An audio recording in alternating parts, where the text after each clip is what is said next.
Edible Spirit Hour. Greetings, greetings, most delicious beings, and welcome to the Edible Spirit Hour on February 7th, 2021. Whoa, what's going on? Welcome. Light workers, healers, normies, muggles, everyone is welcome here to this banquet, this feast of self-expression that is the Edible Spirit Hour. This is a show that is dedicated to the delicious just as much as the divine. If you don't know the origin story over here, we began life as a restaurant brat and have ended up as a trans healer. So here we are. What's the journey, you ask? Self-expression, self-expression, self-expression, self-expression. Who are you really? Why are you delicious? Why do you love yourself? What do you love so much about yourself that you have no choice but to share it with the world? You always have a choice. It's always optional. The path of the healer is always optional.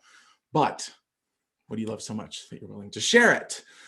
So in this vein, we bring together the best of the delicious and the divine, and we also feature a guest healer, special guest healer every week. We have such a great healer today. The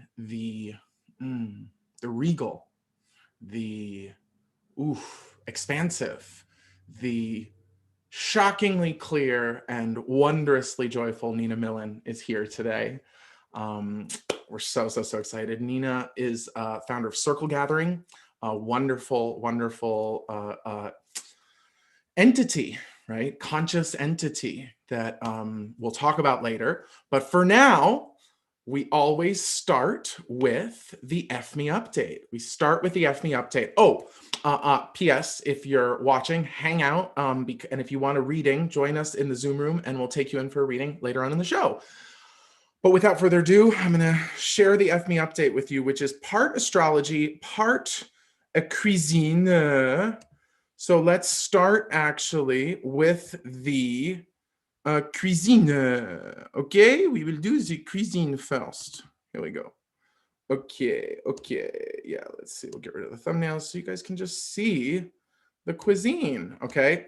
So this is a very exciting Japanese curry rice that we made using a special spice blend, which we'll show you a little bit later. It's the classic, but it's this has no meat in it. It's just got carrots, potatoes, and eggplant. Cooked with this marvelous curry sauce. Loved that. Felt great about that. Let's just see. I'm just trying to turn off my notification for you guys. Okay. We also have, this was exciting, with the leftover curry filling, we made these curry puffs using this really cool spiral dough. It's a Malaysian style curry puff, right? Using this spiral style dough, which we didn't get exactly perfect, but we'll try again. We'll show you another one. You make two different kinds of dough, a water dough and an oil dough, and then you like roll them together and twist them and then cut that into pieces and make it into these like spiral doughs. Little green salad on the side. Oh, and that yummy condiment of, forget what it's called now, but it's rice vinegar, mirin, cucumber, red onion, yum. Super delish. And then we made some wonderful homemade crackers using a recipe by Pierce Abernathy. Oh, there's the curry pups in their next iteration. Oh, and then this would be the cracker business. Yeah, wait, you got to see the cracker. We made the cracker with tuna salad and this really yummy pickled beet recipe. Okay, here, wait, we're going to show you the cracker and then we're going to bring our buddy in. Okay, cracker vibes. Here you go. Check this out. This is the cracker.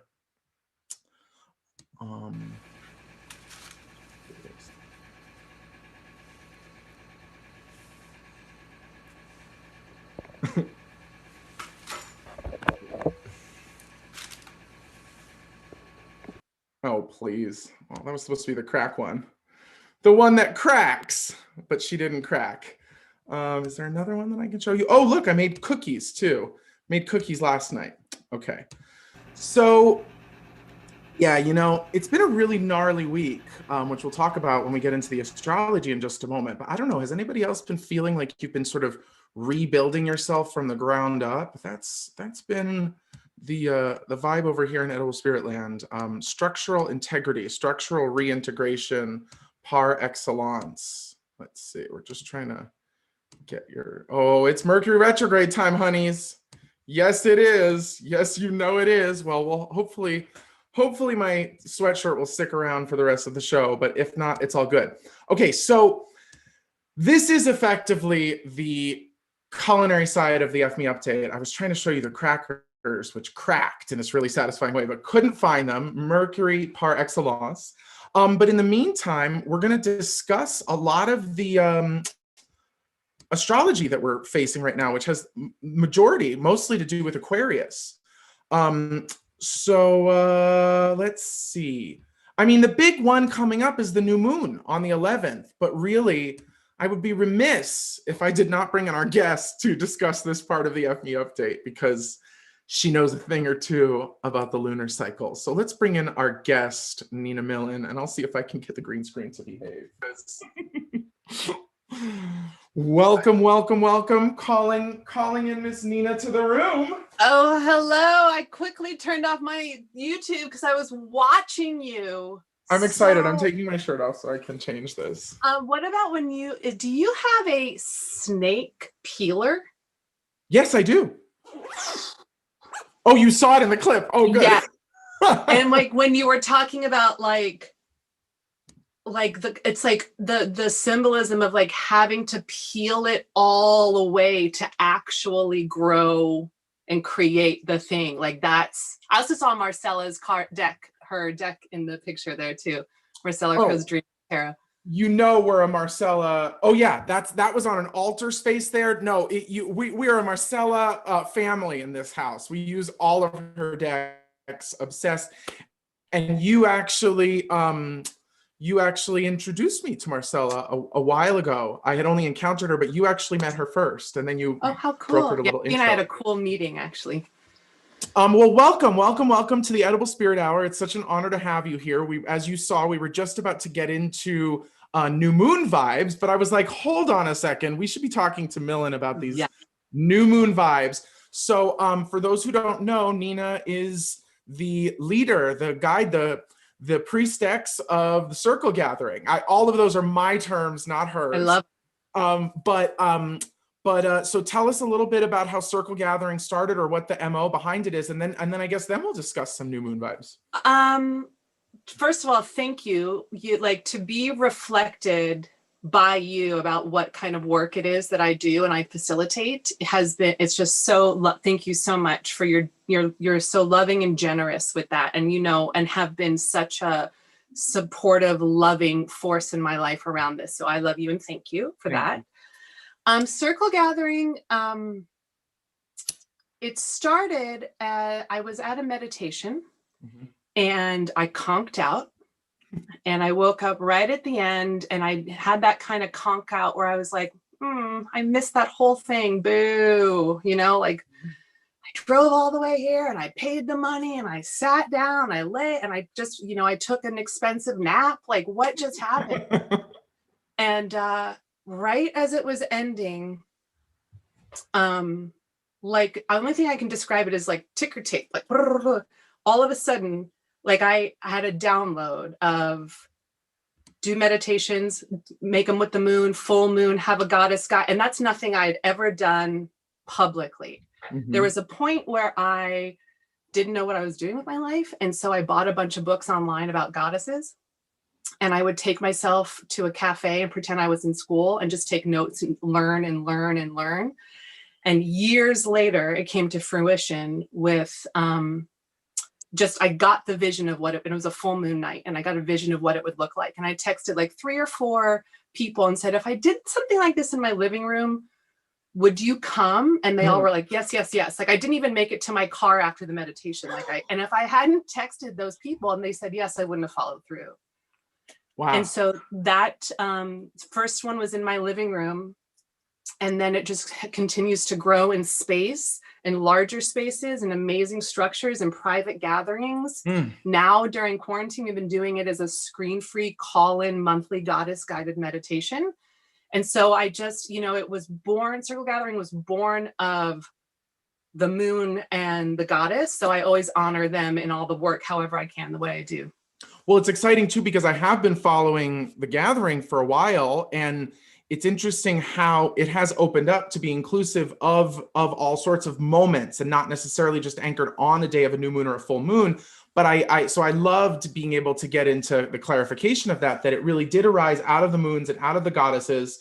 And I was going to ask you also, that's what I was going to say, is it's a specific moment, I think, in people's paths where something's happened, either crisis or awakening, you know, or feeling lost, or even finding something that leads one to a very particular moment of needing to research and needing to take in a lot of information and not necessarily knowing what it is that you need to know, but you know, saturating it and getting into it as much as you can. And there's something interesting too, which is like spirit doesn't necessarily work logically. So you never know if you're skimming something, what is now deposited in a data bank that your spirit or your guides are going to be able to use somewhere down the line that like just sort of landed. The other thing it makes me think of is like someone in Sedona ages ago told me, oh, you fuck with the archangels, Michael, like research the archangels, look into them. I did all this research on the archangels. I was like, yeah, we're bros. It's amazing. And then I was like, and I'm done with the archangels now, whatever. They had made their way into my invocations and into my practice, but it was also like, there is something momentous about recognizing that you're being called to work with a certain frequency or a certain entity or certain energy or certain pantheon. And I think people file so much under witchy stuff because it's been esoteric for so long that like, you almost can't even really realize in the beginning that it's like, no, the goddess and her massive expression of the moon like chose you, and we're like, we're good, take what you can, work with it, let's fuck with it, let's go. We were talking with Gangsta Gurry last week about I loved that episode. I love that episode.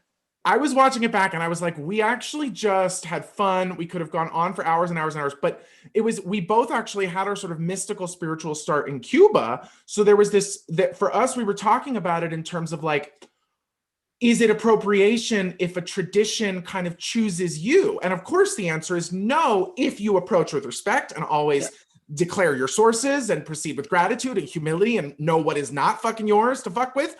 But if something chooses you, then you show up for it. And one of the things that I want to tell everybody, if you haven't done Nina's Circle Gathering, you got to do it, because when I was first launching Edible Spirit stuff and Nina was digging deep into Circle Gathering, I was like, wow, Nina's got it on lock. Like you have that feeling of showing up to one of your gatherings and really, I know that when I've left, I've gotten the download. I know, like I've never felt like I was doing it wrong when I've worked with you. I've never been frustrated about not seeing it right. Or is that something that you aim for? Or is like, how do you craft an experience? How do you put something together? I'm fascinated. That's so kind. And and that means a lot to me. So thank you so much. You bet. I have learned to get out of the way. I have learned to, the very first one, the very first living room one, I said, okay, goddesses. And I had a deck and I said, who wants to be the first? And Pele revealed herself. And I went, oh, no, I can't do that. No. So I was like, no, I can't do that. And so I was walking, but she kept appearing everywhere. And I was I was on a hike and I was like, is it really you, Pele? Like, really? My first one? And I just heard her go, if it wasn't, I wouldn't have told you. And it was such a like feeling that I said, okay. So to answer your question, when I hear that, then I know who it is, who wants to come and wants to be revealed and wants to, and then I just, open up to what they want me to. And, the thing about, especially, every goddess has this many sides to her, right? Of course. Which is why I love working with them, which is actually something that you just said that made me realize that when you were like, we're called to do this thing, like, that time in my life where I had no idea what I was doing, it's no accident that like the infinite possibilities of who I could be is what presented itself to me. But so often it will be like, the goddess will be like, let's do this crystallized facet of who I am for this week, this month, and for this month. And either I have a ooh ding moment, like, oh, I know why, or sometimes it's one person will just text me and go, when you said that word, that was for me. So I just like anything I can do to get out of my own way, even though I try to muscle my way through. I've learned to not try to muscle too much, like let them be in charge. That's perfect, you know, and it's like, because it's an interesting thing that there's so much there. There's so much, even in one facet of the divine feminine, right? I mean, I guess I do want to talk about the F Me update and the new moon, but we will get to that in 1 second. So what I want to ask you is, what is your understanding of the relationship between the goddess and all of these different facets and forms, as someone who's worked with her for a while? I have my opinions, but I would love to know what you've turned up. Well, who is the goddess? What is the divine feminine? What's the relationship between the whole and the facets as you see it? To me, it's one huge, infinite, diamond-like crystallized object, because, you know, I love crystals, so I can see it as this like infinite side. And so it's all of the same. And it's just, which way do I want to look at it? And you know, and it's feminine energy, right? And so what does that mean? That means powerful, receptive. It means holistic, empathetic. It means contradictory. You know, you have someone, and so it's the divine feminine to me is the acceptance of the entire human experience. I saw a beautiful description the other day of divine masculine being electric versus divine feminine being magnetic. Isn't that lovely? Yeah, and I know within myself, I need both of those, and I need to be in access. I need to be in relationship with both. You know, like you always say, you know, you work with it by knowing, you work with your powers by being able to turn them on and off. Like that's the practice, right? So it's like, can I get so aware of my magnetic side and my electric side that I am in conscious contact of when they can be used for the highest good for myself and others. Right. And we just have not had a lot of practice of experimenting with the feminine magnetic side.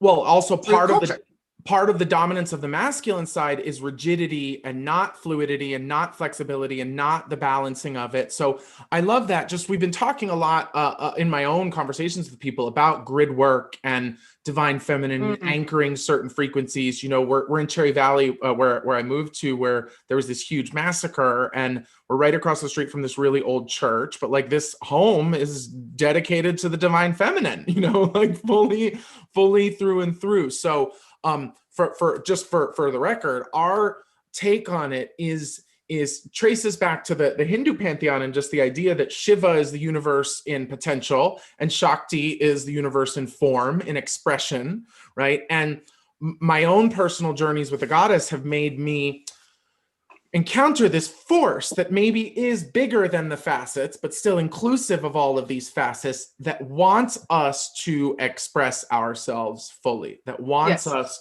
to sow our oats and spill our milk and make our babies and make creations, and but that doesn't want us. And if I were to give like you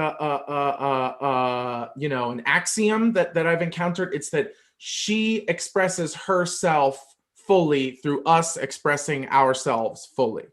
I love that. Yes. Okay. Yes. Yes. So, and authenticity. Yes. Authenticity of, you know, it's interesting because it's not lost on me that working, like I need to practice fluidity. I, Nina, need to practice releasing rigidity. And so working with these energies is what helps me do that, in order to, and when I do that, I then release the boundaries I've put on myself of who I'm supposed to be, and can therefore be, authentic. When I put on a skirt is when my dick feels biggest. You know? Oh my God. Yes. Yeah. It's literally, it's Yeah. like, and I think it's important to always, remember, this is not by any means a proclamation, but in my own journey, it's like, we get to shoot the works of the binaries and the poles so that we can blow past the definition of those binaries and poles. Yes. Like, I think of Lady Gaga when she does her man drag, like when she plays that one character that she has that has like the grease, and like, she's not passing as a dude, but like, she is expressing something really forceful that I think then like helps her shoot the works and then be an alien next time, or be super femme next time, or whatever it is. But that in the end, it's about expression. Okay, so let me ask you this about circle gathering, and we'll tie it back to our FME update astrology of the moment. So with each of these facets, then you bring in one of the goddesses or a facet of the divine feminine energy into your room in alignment with lunar moments, right? And theoretically, I mean, the way we work with an edible spirit is we do alignment practices. So if you sit with this goddess and you lighten your vibration and align with this frequency on a non-ordinary state of consciousness, higher sacred space, higher plane, theoretically, when you come back down to earth and go back into your life, you've got some of that goddess's stank on you, in you, and around you. Yes? Yes. I mean, that's the intent. Yes. And myself. Yes. Please, no. Well, I often think of it like tuning forks, like whatever energy we're talking about is not foreign to any single person who is gathered with us. There is no energy foreign to anyone. Some people have more access to compassion than others do. Yeah. So it's kind of like if we sit with a goddess who really brings in an energy of compassion, it's like hitting a tuning fork inside of yourself and calling forth that. Yeah. So beautiful, because also that makes for a very inclusive space, because I have found sometimes that goddess circles can be very, exclusionary towards beings with penises, I have friends who, I think I might have told you this before, but I have friends who have asked to be on my mailing list. And then when they get goddess, I've had it happen multiple times, when they get the goddess guided meditation, they say, oh, I think I'm on the wrong mailing list. I don't think this is for me. And that's why I always say the most righteous dudes show up for goddess guided meditations. I bet. No, and it's like, I think it helps to remember that if there is some kind of massive social collective balancing thing that's going on, people have been talking about the return of the divine feminine since the 60s, 70s, 80s, and before. But I just like this idea. And then there were a bunch of, dude circles being like, remember the divine masculine, which is like, yes, that's good. I support that. I'm here for it. But I think it just helps to remember that we're bringing in the flow of divine feminine, because at the very least, since, the council at Nicaeum, the divine feminine has been under constant and total attack. P.S. I found this book the other day that I started reading, and I actually, just so you know, I'm sending it to you. So Thank you. I got 2 copies of it, and I'm sending you one. It's called The Magdalene Manuscript: The Alchemies of Horus and the Sex Magic of Isis. Thank you. You're very welcome. And I want to add to what you're saying. I'm overwhelmed by that gift. So where was I? Yes, thank you. Is that yes, like we're talking about bringing in the divine feminine. We're talking about all of us are saying, we are ready to replace the patriarchy with a matriarchal, more divine feminine energy. What does that actually mean? It means more receptivity than any of us have had a lot of practice for, which is something that I find in my own personal meditation practice, in the monthly meditation, like sitting in a receptive mode of meditation to get information is a skill. I am a meditation for all person. And if that means you do 5 deep breaths in a row just to slow down and be receptive, or you come sit with me for 45 minutes, or you go somewhere for a week, practicing the receptivity is how we're all going to call in this thing that is undeniably happening right now. But it's also this great example of receptivity is not only terrifying for a lot of us, but also it requires a total reorganization of our nervous system, which is so consistently firing to achieve and accomplish and aggress. Right. And so what I love about this is a great example of your divine masculine crafting ceremony, creating safe spaces, being clear about, you know, oh, one of my favorite things about you that everybody needs to know is if Nina says we're done at 8:55, we're done at 8:55. How do you put it in class? You put it at the beginning of class. You always say such a great thing. I will mind the time. You have my word that if you need to leave right at the hour, you can leave. I will mind the time. It's one less thing you have to worry about. What's important about that, a mutual friend of ours, Nicola Liberte, who we had on the show a while ago, she does this really cool thing where if the body's in a sympathetic response, if the body's firing super intensively, you don't necessarily know what's going to calm it down. And it doesn't necessarily even have to be a directive. It could be anything, literally something like you saying, you know, I will mind the time so you don't have to. Like, how many times does someone say that to you? Don't worry, I got it. I'll be your stage manager. I'll tell you when you have to come back from the etheric realms of love and healing. Yes. Like, wow. I know what it's like to be in a really soft space and it's gone over. And I look at my clock, my watch, and then everything I've just done goes. Yep.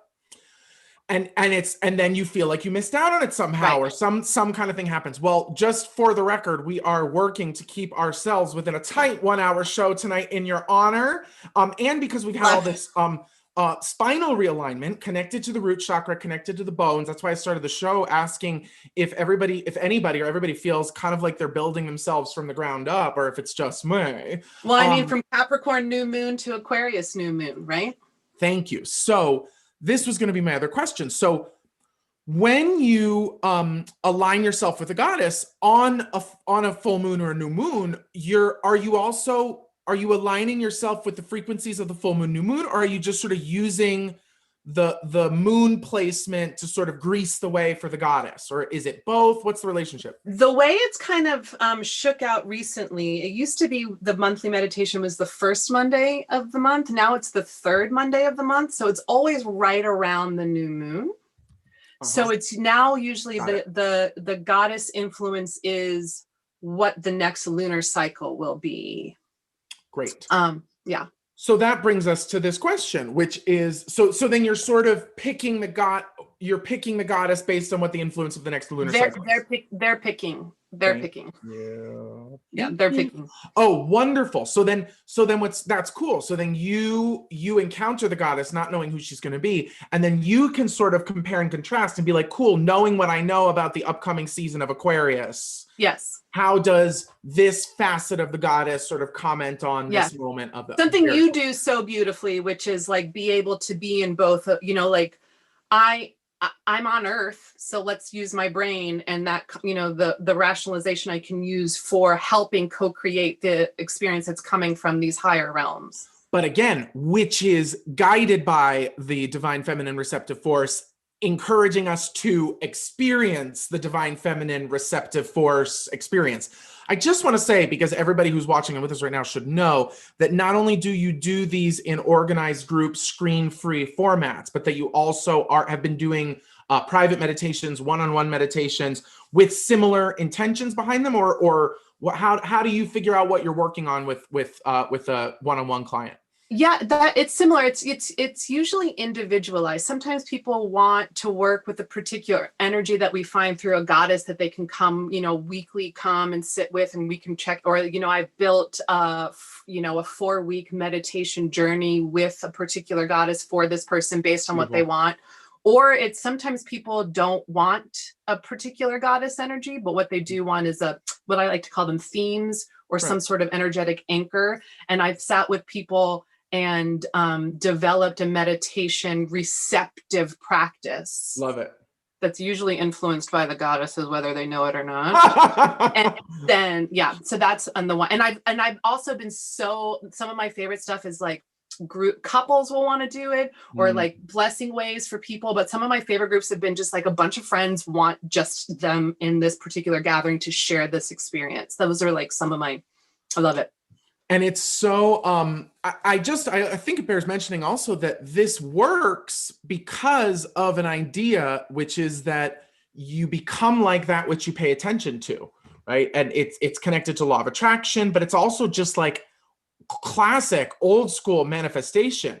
If you That's right. focus on one thing, you create that one thing, but not because you create it outside of yourself, because you become like that. You become the ideal, environment to birth this, and it becomes co-creation with the forces within you and around you. And it's just, there's a really cool yogic term that one of my teachers taught me a long time ago, which is called samyama, which is a vision of like evenness. When you look everywhere and see the goddess, no matter where you look or how you look, samyama. Yes. Right. So I love this idea. I've experienced directly the very powerful effects of your work, but I'm really turned on by the idea of it being private and also having an ongoing opportunity to align with frequencies that I'm trying to call into my life. Not saying it's therapy, but I could see it could be very therapeutic, because if you're checking in with someone repeatedly about a certain frequency that they're welcoming into their life, I would imagine you're going to end up having to field questions about where they've had challenges, where it's working. Yeah. Yeah. It's an incredibly intimate relationship that I don't take lightly. I don't speak to anyone about who I work with privately. No one, not even you, know who I work with. Like, I speak, it's such an like, for someone to ask me to hold such intimate space for them, I honor it so deeply because of exactly what you just said. Well, that's perfect. So let's talk a little bit. I'm like feeling the ring-a-ding-ding to hold some space for you and offer you a reading. But I keep being like, whoa, we still haven't covered our Aquarian moment. So let's talk about Aquarius for just a moment, because the reading will be there. New moon in Aquarius hits on Thursday, February 11th. We are currently experiencing Mercury retrograde in Aquarius as well, which began on the 30th and continues until February 20th. In addition to this, in the sign of Aquarius, we have Venus, Jupiter, Sun, Moon, Mercury, and Saturn. Woo! Okay. And then all of these little bitches are squaring Mars and Uranus in Taurus. One or the other of them is squaring Mars and Uranus and Taurus. So I have some theories about the Mars-Uranus thing, but I just wanted to ask you, how are you processing the Aquarius new moon? What does it mean to you? What's the vibe? You do the meditation tomorrow, Monday, right? The 15th. 15th, great. Okay, good. Aquarius rising. Love. So, this whole like Aquarian party of all these, like, for me, it's like, do I have the courage to completely have my mind blown with who I actually am? Yeah. And so that's just me every day affirming, kind of like what you're saying about that term you just shared, like, and I'm looking for it. So that's what I'm looking for. And what can I do in that time? And so I'm like doing more art in ways I didn't do, doing different things that I didn't do, saying yes to trying it a different way, which usually for me means doing less. Mm-hmm. There's an element of backing up that I'm hearing too. And I'm hearing in my head as you're describing this, shoot the work, shoot the work, shoot the work. It's like, because Aquarius loves innovation. And also just basic reminder for everybody, new moon, new cycle. Nina already said this, but new moon, new cycle. So new cycle happening upon us to pursue these electric connections, to see ourselves. I love how you're describing that, of like, you're rising, Aquarius rising, to really see your awesomeness. I love Aquarius also can be known as disconnected or overly objective, like weird, but I like the idea of healthy objectivity. You got to back way far up in order to see the relationship between yourself and the collective. Yes, right? to know everything. Right. like, or at least to know all the different parts we're working with. All the little neural networks, all those little connections. I love that. So we have this opportunity now to create new patterns, set new intentions about, innovation's a great word that's with Aquarius. Yeah, I love that. Seeing ourselves, objectivity, big picture point of view. Yeah. What else? Well, I'm working with a fluorite crystal that for this Aquarius season that has the most blue I've ever seen in a piece of fluorite that I've owned. Yeah. And so for me, it's what you're saying. It's like the expression of this intergalactic celestial download, that I am doing everything I can to be open to it during this time. And, you know, with Mercury in retrograde in Aquarius too, it's like, I need to be slow enough to like discern some of the thoughts that are coming in, and slow enough to catch some of the thoughts that are coming in. Would be nice. That's a beautiful intention. I highly doubt it's going to happen, and I'm hoping that Mercury retrograde will provide that slowness, whether we want it or not. So if you're aspiring to the slowness, thank you for the reminder that it's like Mercury's doing this very cool thing where it's tracing over all of the planets in Aquarius, remembering that Mercury is the planet of the mind. So it's going to give us all of these different relational ways to gain objectivity on Aquarius season. And then also remembering the last full moon we had was the Leo full moon, which has a very immediate sort of heart-based, sincere, very human, maybe divine human, but very humanistic, like roar. And then to me, the Aquarius new moon is like you hear the echoes of the roar, and then all of a sudden it becomes like a glitch techno song. And then it's like hyperspace. And you go from like roar, whoa, to like, whoa. Yeah. Yeah. I love how you said that Leo is like the divine human, because I always think of it as like the inner child, which is the divine human, right? So like what is my joy? What is my fractaled, crazy, lasered, intergalactic joy? Right. And then the Aquarian side of it also implies that you're allowed to think about it. You don't have to just feel it and embody it, which is like Leo vibes. You're allowed to think about it and also like nerd out about it. And I think it's also important to remember that all the air signs have a duality about them, because the mind, you know, can have a duality about it, where it's like you end up with Gemini vibrating between like yourself and your thoughts. In Libra, you end up vibrating between yourself and the other, the person across from you. And then in Aquarius, you vibrate between, or oscillate between yourself and the collective, self and the collective, self and the collective. So like the Aquarians that I know are very innovative, but also weirdly fuddy-duddy in a weird way, like very traditional, but also like they have to know how to, you know, make a ball so that they can make the coolest ball you ever saw, you know. But like, yeah. And I'm a Libra sun too, right? So I'm like always like this, and there is an element that I can just be fine with what's going on in my mind and forget to deal with the world, and then be like, oh wait, the world's here. Did they hear all that? Like, what's your moon again? What's your moon sign? Capricorn, 11th house. Hot. That's it. You're fine. No, you're fine. No, it makes sense. It's because, you know, I'm sure you, like so many of us, have had moments of our emotions being very far out of reach, but I have direct experience of you just holding your emotions like a precious blankie, you know, which to me is very Capricorny. That maybe a little more Taurian, but like, you know, it's the thingness of your emotional states is something I relate to as a Scorpio sun, whose entire existence is like a thingness of their emotional state. So, yeah, well, I also have that stellium in my 8th house, so like I'm there with you on all that. Like, so real. Well, I would love to, I have some more questions for you. I want to let everybody who's watching know that if you want a reading, please, by all means, join us in the Zoom room. You can head to ediblespirit.com and find a link there, ediblespirit.com/the-hour, find a link there, or go to Instagram at ediblespirit, into the bio, and there's a bunch of links, one of which is join via Zoom if you want a reading. If you have a question for me or for Nina. And let's see, I have a couple more questions for you, but I am feeling the need to give you a little read. So, oh, thank you. This is our moment that's called snack time, where we get our oatmeal cookies and our apple juice, if that's what the spirits bequeath us, but we'll see. We're going to ask the spirits, if Nina was a snack, what snack would she be at this time? Of course. Thank you. I know this about you, Nina, but your guides are being fresh, showing us tie-dye.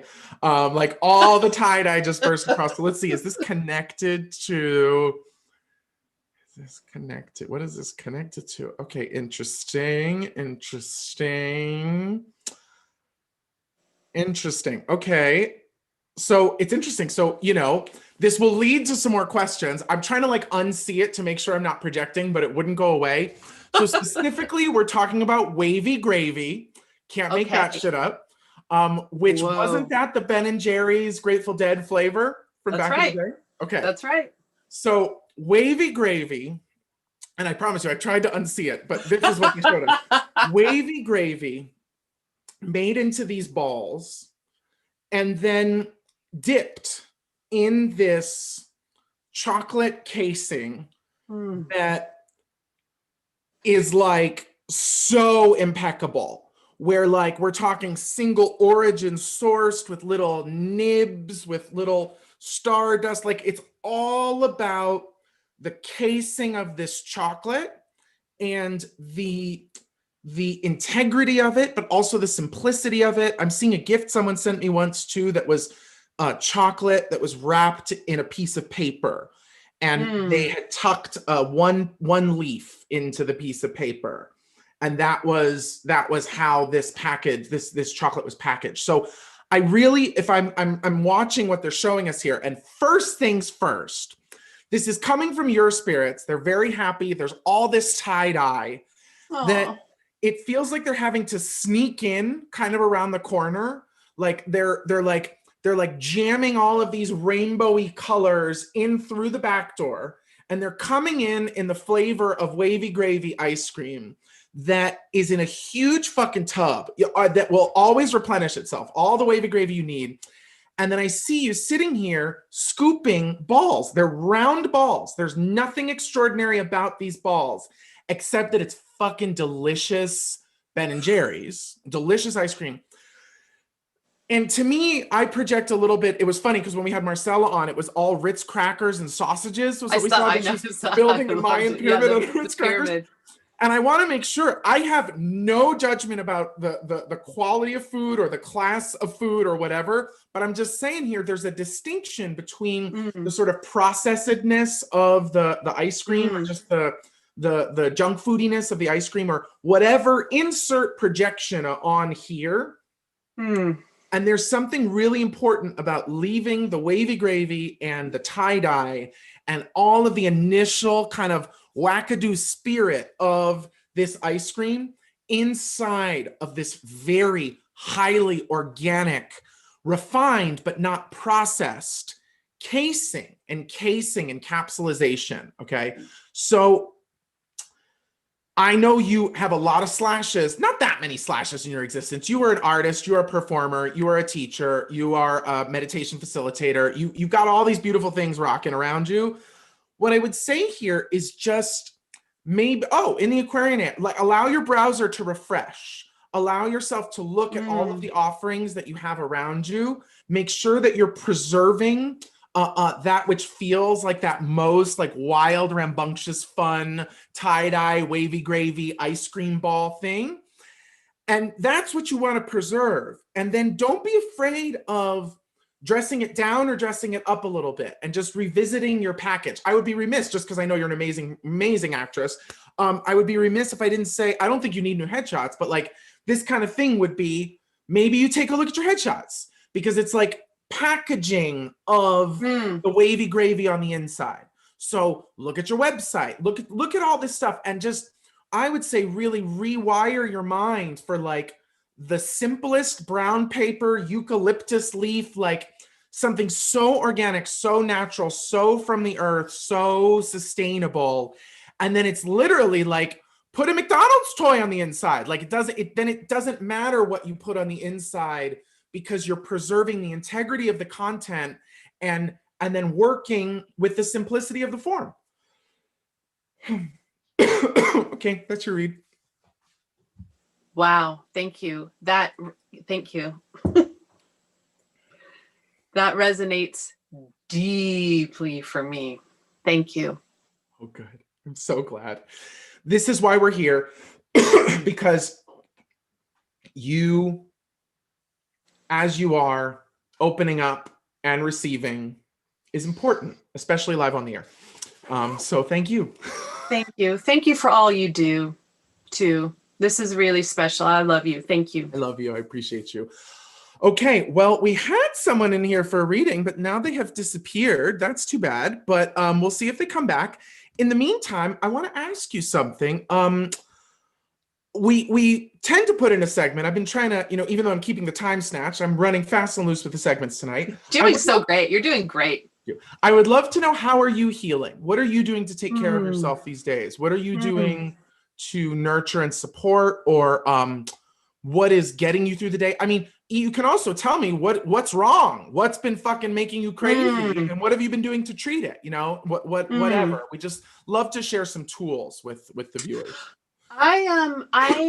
Well, keeping with the snacks, I eat salt and vinegar pop chips whenever and however I want.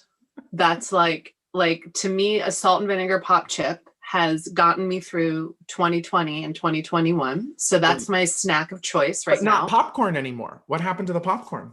Well, I love popcorn. I miss pop. Well, it's interesting because when we were talking about popcorn, it is, it's still got the pop. I was thinking it's actually in alignment with I always say the two daintiest things about me are my wrists and my digestive system. And so I've had to really, in an authentic way, say what works in my digestive system and what doesn't. And I was eating so much popcorn, and I had to cut out grains just to give my body a bit of adjustment.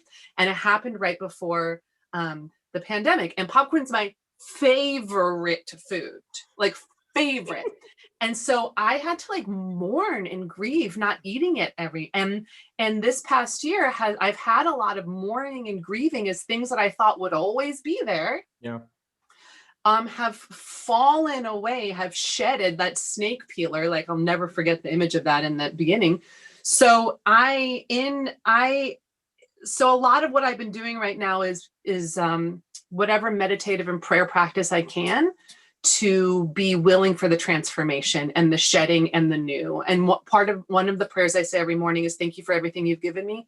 Thank you for everything you've taken away. Thank you for everything you've left me with. And thank you for everything you're sending to me even now. Wow. Have I ever shared one of my favorite chants, mantra with you? That's Purnamada, it's called. It goes, Purnamada, Purnamidat, Purnat, Purnamudachyate, Purnasya, Purnamadaya, Purnameva Vashishyate.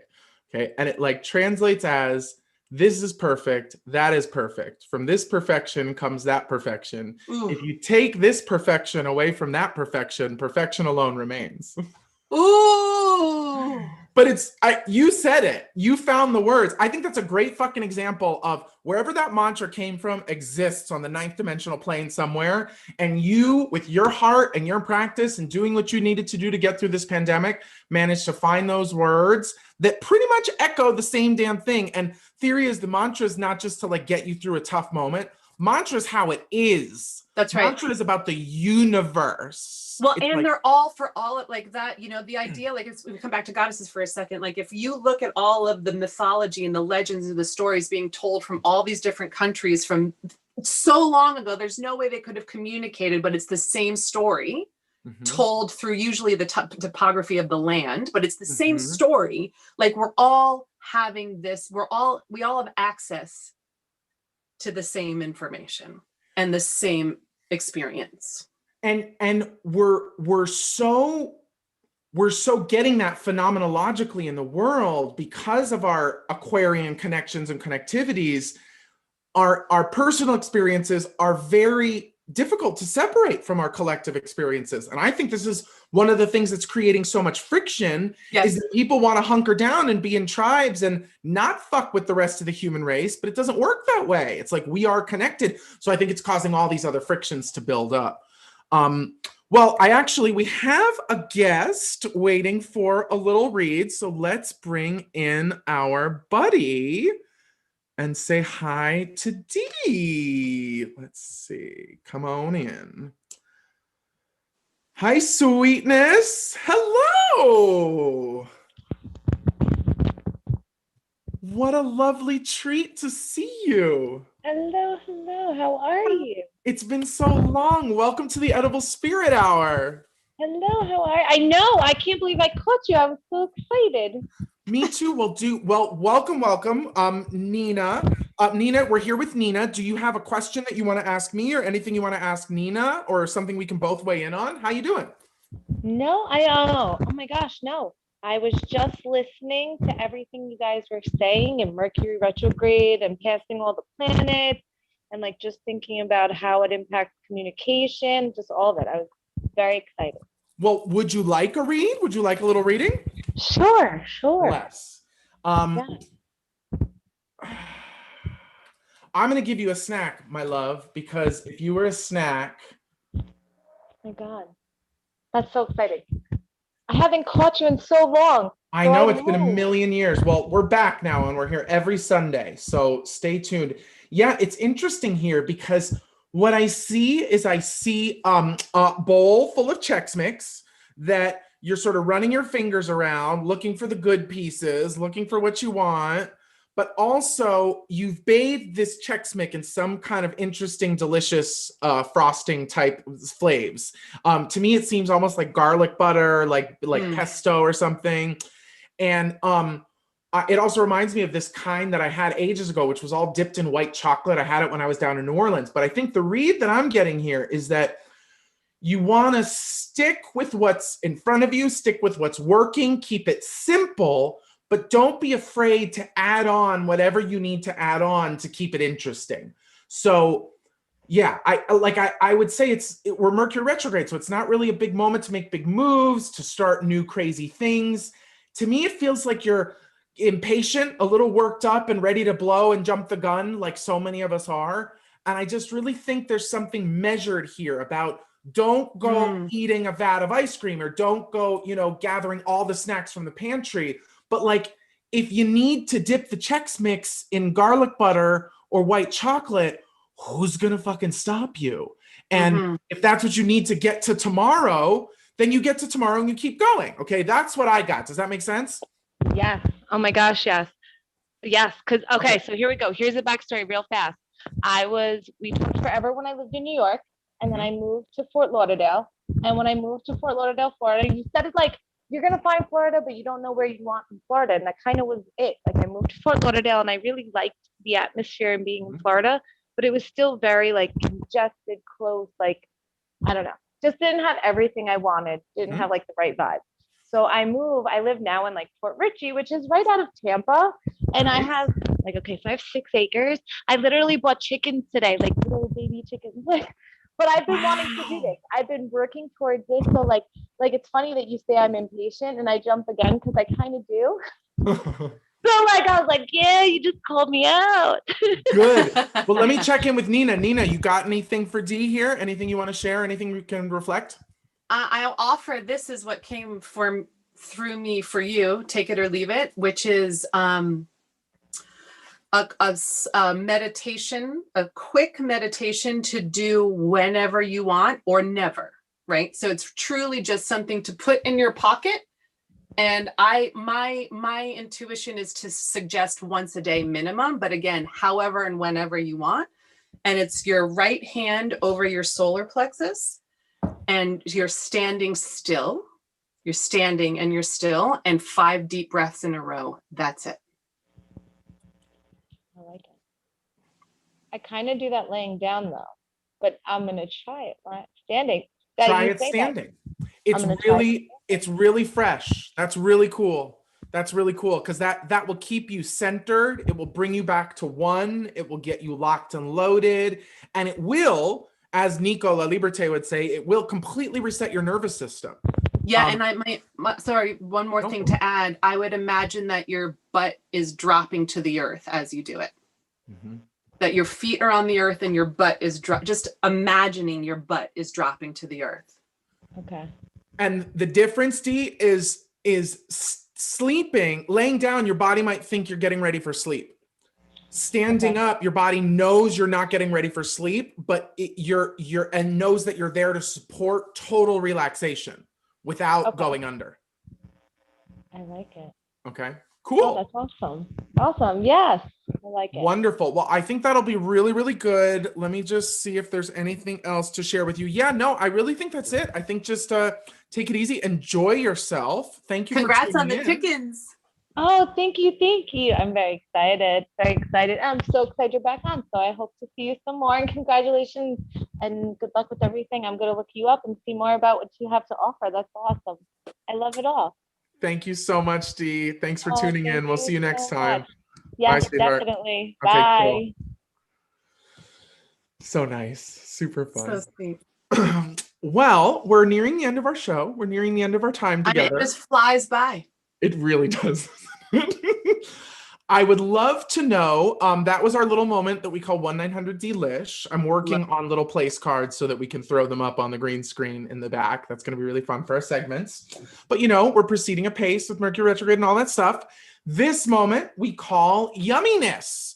So we tune in, check in with you to see, is there anything on this earth plane, which we haven't spoken about yet, which is making you feel divine, anything that is of the earth that is lifting you up, out, above, and beyond.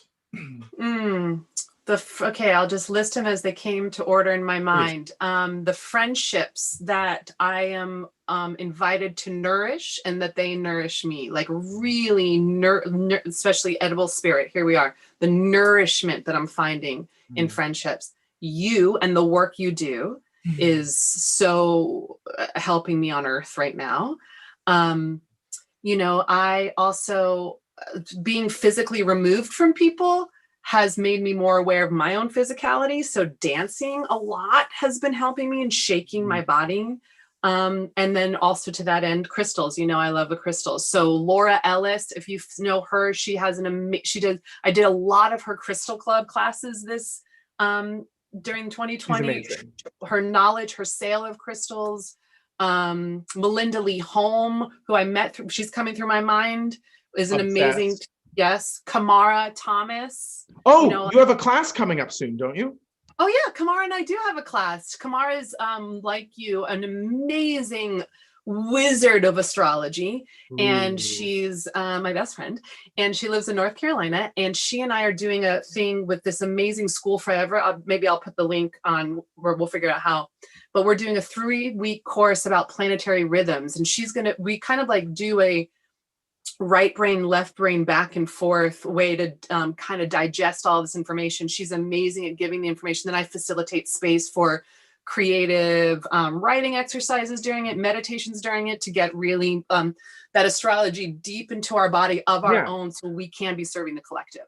Integrated, fully integrated. Yes. Actually get home. I think that's so important because I've done so many workshops that I get a ton of information thrown at me and then they're like, bye. And I feel like I kind of do that sometimes too, but I always try to make sure it's anchored and grounded. And digestion is part of your innate magic. So I never leave you not thinking I haven't digested something. Okay. As someone who has digestive issues, you are someone who I feel. Well, in the name of hopefully no further digestive issues, I'll share my little bit of yumminess today, which is golden curry spice mix. This is like the most traditional Japanese curry paste, right? Oh, there goes my screen. But I'm going to show this to you here because it looks so delicious. It's so intense. It's like a little paquete that when you go in, it's basically like you basically make the whole curry and then you take these little spice cubes and you break it up inside and it flavors the whole thing and turns it yellow and gives you that really, really, really particular flavor of Japanese curry. If you've ever had curry pan, it's like a stuffed curry bun, or curry rice is my favorite thing. Shout out to Ochkoch on Vine and Fountain in LA. It was my favorite curry rice. Just thinking that we would go, yes. Boop. So it's weird because the powdered curry will never taste like this, like powdered curry. It has some cornstarch. It has all sorts of shit in it that you don't necessarily want to be eating, but gives you that flavor. That flavor. And I put it in the curry puffs this week, and then I made eggs with curry and rice and had it for breakfast the other day. It was really good. Well, my love, just as we declared. Did we do it? Yes, we did. 8:59. Look at you. My father was someone who was 3 hours late, maybe at any given moment. He could have been 3 hours late. So I am really working on this in my grown ass personhood. And you're always an inspiration. Could stay here chatting with you for a million hours. Truly, truly. It's been really, really fun. Thank you so much for coming. I love you. on. Thank you for the honor of being here. I'm going to post all sorts of links for Nina and various wonderful souls that she's talked to us about tonight. But especially you want to check out Circle Gathering. We'll put a link up there for monthly meditations, but also private meditations, private sessions. And really, we'll be back next week, 8 p.m. Eastern time for another episode of the Edible Spirit Hour. Until then, thank you for being here. We love you very, very much because you are so damn delicious. The Edible Spirit.